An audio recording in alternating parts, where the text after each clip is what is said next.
Hello friends, आज मैं आपको क्रिएट अकाउंट्स लेजर पाइथन में कैसे बनाएंगे अकाउंट फॉर्म, ये आज हम बताने वाला है। पिछले वीडियो में मैंने इसका लेआउट बनाया था।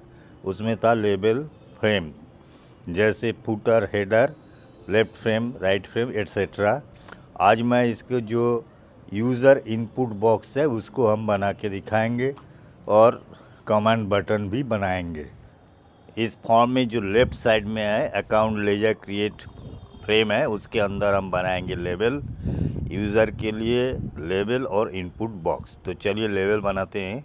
उसके लिए टीके डॉट लेबल ये लिख कर बताना है हमें लेबल बनाना है। फिर ब्रैकेट के अंदर हमें बताना है किस फ्रेम पर बनाना है, तो वो है अकाउंट अंडरस्कोर फ्रेम पर। फिर हमें टेक्स्ट बताना है क्या डिस्प्ले होना है। उसके बाद फॉन्ट साइज, फॉन्ट नेम ये सब बताना है। बैकग्राउंड कलर देना है। उसके बाद देना है ग्रिड हम यूज़ करते हैं रो और कॉलम डिफाइन करने के लिए। जैसे एक्सेल में होता है रो और कॉलम, लेकिन एक्सेल में 1 से शुरू होता है, जबकि पाइथन में ये 0 से शुरू होता है। इसलिए हमने रो नंबर 0 दिया है और कॉलम नंबर 0 दिया है। स्टिकी जो दिया है वो W है। W का मतलब है लेफ़्ट अलाइनमेंट होगा। उसके बाद पैड X और पैड Y, मतलब थोड़ा सा मार्जिन ऊपर से बाएं से रख के इसको किया गया है। तो आप देख सकते हैं इसमें जब बनाएंगे तो इस तरीके से अकाउंट आईडी आपको दिखेगा। उसके बाद बनाना है टीके एंट्री बॉक्स, मतलब यूज़र के इनपुट के लिए बॉक्स बनाना है। तो उससे पहले हमें एक वेरिएबल बनाना है। हमने बनाया है ACID अंडरस्कोर नम, यह है वेरिएबल, इक्वल टीके डॉट स्ट्रिंग वेरिएबल, मतलब यूज़र जो भी इनपुट करेगा वो इस वेरिएबल में स्टोर हो जाएगा। उसके बाद इनपुट बॉक्स बनाना है। उसके लिए कमांड है टीके डॉट एंट्री। कहाँ पर होगा? ये अकाउंट फ्रेम के अंदर होगा। टेक्स्ट वेरिएबल क्या होगा? जो ऊपर अभी हमने बनाया ACID अंडरस्कोर नॉन्ग। उसके बाद फॉन्ट बताना है, बैकग्राउंड कलर बताना है। अब हमने यहाँ पर स्टेट रीड ओनली लिखा है, मतलब ये जो अकाउंट आईडी है ये ऑटोमेटिक बनेगा, यूज़र को इनपुट करने का ज़रूरत नहीं है। इसलिए यूज़र के लिए हम एंट्री अलाउ नहीं कर रहा है, यहाँ पर यूज़र एंट्री नहीं कर पाएगा। और जो इनपुट बॉक्स का है उसका विड्थ 10 दे दिया। डॉट ग्रिड ये है रो 0 में ही होगा, कॉलम 1 रहेगा, लेबल है कॉलम 0 पर और इनपुट बॉक्स होगा कॉलम 1 पर। उसके बाद दे दिया स्टिकी, मतलब लेफ्ट अलाइनमेंट होगा, और पैड X पैड Y ये भी हमने बता दिया है। तो आप देख सकते हैं अकाउंट आईडी के बाद यूज़र इनपुट बॉक्स के लिए यहाँ पर एक इनपुट बॉक्स दिख रहा है। तो यहाँ पर जो देखिए स्टेट इक्वल रीड ओनली दिया गया है, इसको अगर हम हटा देते हैं तो यूज़र इनपुट बॉक्स पर एंट्री कर सकता है। तो हमने जो ऊपर 2 लेबल और एंट्री बॉक्स बनाया है उसको कॉपी करके हम नीचे पेस्ट कर देते हैं। और उसके बाद जो टीके लेबल वो सेम है, अकाउंट फ्रेम भी सेम है। इनपुट जो डिस्प्ले होगा उसको चेंज कर देते हैं और रो को चेंज करके 1 कर देते हैं, कॉलम 0 रहेगा। उसके अलावा जो वेरिएबल है ACID अंडरस्कोर नाम, उसको चेंज करके AC अंडरस्कोर नेम कर देते हैं। और उसी तरह टीके एंट्री में भी जो वेरिएबल टेक्स्ट वेरिएबल है उसका नेम चेंज कर देता हूँ। और बाकी स्टेट रीड ओनली जो है इसको हम डिलीट कर देते हैं, क्योंकि यहाँ यूज़र इनपुट करेंगे। और विड्थ को थोड़ा चेंज करके बड़ा कर देता हूँ। और ग्रिड रो होगा, ग्रिड में रो 1 ही होगा, कॉलम 1 होगा। तो आप देख सकते हैं अकाउंट नेम और उसका इनपुट बॉक्स यहाँ पर डिस्प्ले हो रहा है और यूज़र भी यहाँ एंट्री कर सकता है। तो हम जो है टीके लेबल और वेरिएबल नेम इस पोर्शन को कॉपी करके फिर नीचे पेस्ट कर देता हूँ। जो टेक्स्ट है उसको चेंज करके कर देता हूँ अकाउंट टाइप, ठीक है। और रो नंबर को चेंज करके कर देता हूँ 2 और कॉलम 0 रहेगा, बाकी सब एज इट इज़ रहेगा। वेरिएबल नेम को चेंज करके कर देता हूँ AC अंडरस्कोर टाइप। अब हमें कॉम्बो बॉक्स बनाना है जिसमें 4 ऑप्शन रहेगा।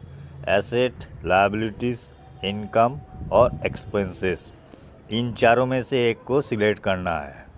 कॉम्बो बॉक्स बनाने से पहले हमें ऊपर जो टिकेंटर को इंपोर्ट किया है उसके साथ एक और टिकेंटर से मॉडल इंपोर्ट करना है, वो है टीटी के थोड़ा एडवांस है और इससे जो है कॉम्बो बॉक्स बढ़िया बनेगा। इसलिए हमने फ्रॉम टिकेंटर इंपोर्ट टीटी के कर लिया है। अब कॉम्बो बॉक्स बनेगा टीटी से।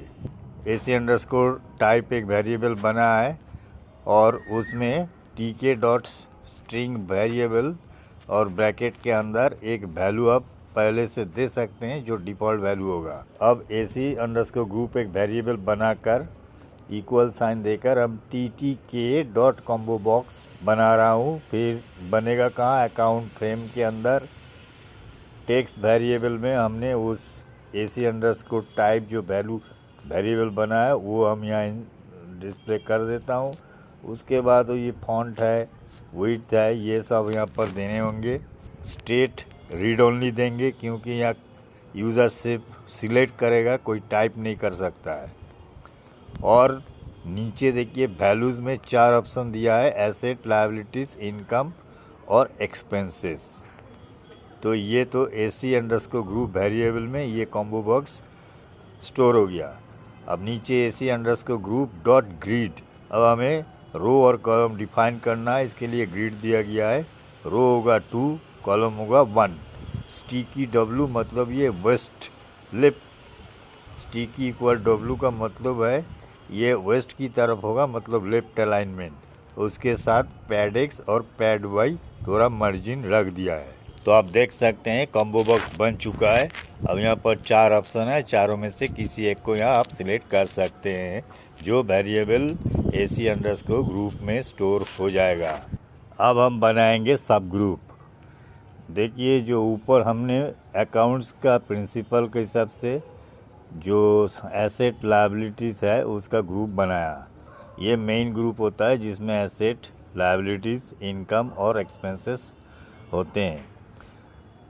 उसके बाद सब ग्रुप होता है। सब ग्रुप का काम यह है कौन सा अकाउंट ट्रेडिंग अकाउंट में जाएगा, कौन सा प्रॉफिट एंड लॉस में जाएगा और कौन सा बैलेंस शीट में जाएगा, ये तय करता है सब ग्रुप से।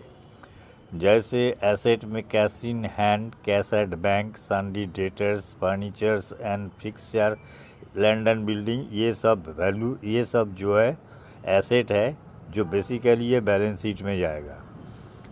इनकम में देखिए है डायरेक्ट इनकम और indirect income, sales account. Direct income जो है सीधा ट्रेडिंग में जाता है, indirect income profit and loss पर जाता है। उसी तरह एक्सपेंसेस का है, कुछ एक्सपेंसेस डायरेक्ट एक्सपेंसेस होता है जो मैन्युफैक्चरिंग या बिजनेस रन करने के लिए कंपलसरी है, ट्रेडिंग में जाएगा, और बाकी एक्सपेंसेस प्रॉफिट एंड लॉस में जाएगा। और इन सब ग्रुप को मिलाकर एक ट्रायल बैलेंस भी बनता है। तो इस तरीके से हमें एक सब ग्रुप बनाना है। जो मेन ग्रुप अभी बना चुके हैं उसके रिलेटेड हमें सब ग्रुप से आइटम को चूज़ करना है। तो आप ऊपर का कॉपी करके पेस्ट कर लीजिए और डिस्प्ले चेंज कर दीजिए, वेरिएबल नेम चेंज कर दीजिए। सब ग्रुप में जो जो चीज़ आएगा वो पहले एक एक्सेल का सीट में टाइप कर लीजिए, फिर उसको कॉपी करके यहाँ पर पेस्ट कर दीजिए। तो आप देख सकते हैं सब ग्रुप के लिए भी एक कॉम्बो बॉक्स बन के तैयार हो चुका है। आप इस पर क्लिक करके कोई भी आइटम सिलेक्ट कर सकते हैं। ओपनिंग बैलेंस के लिए देखिए यहाँ पर जो वेरिएबल है वो है TK डॉट डबल वैर, मतलब ये न्यूमेरिकल वेरिएबल होगा जो बेसिकली फ्लोट होता है, इससे कैलकुलेशन भी किया जा सकता है। ओपनिंग बैलेंस जो वेरिएबल बना है उसमें जो है आप TK डॉट डबल वेरिएबल ज़रूर सिलेक्ट कीजिएगा क्योंकि ये न्यूमेरिकल होना चाहिए। तो आप देख सकते हैं लेजर एंट्री फॉर्म में यूज़र इनपुट के लिए सारा चीज़ हमने डाल दिया है और उसके बाद हमें बटन बनाना है, लेकिन ये भी एक लंबा प्रोसेस है। तो मैं नेक्स्ट वीडियो में बटन बनाना और बटन से रिलेटेड जो फंक्शन है वो भी बना के दिखाऊंगा। चलिए आज के लिए इतना ही। देखते रहिए, सीखते रहिए। धन्यवाद।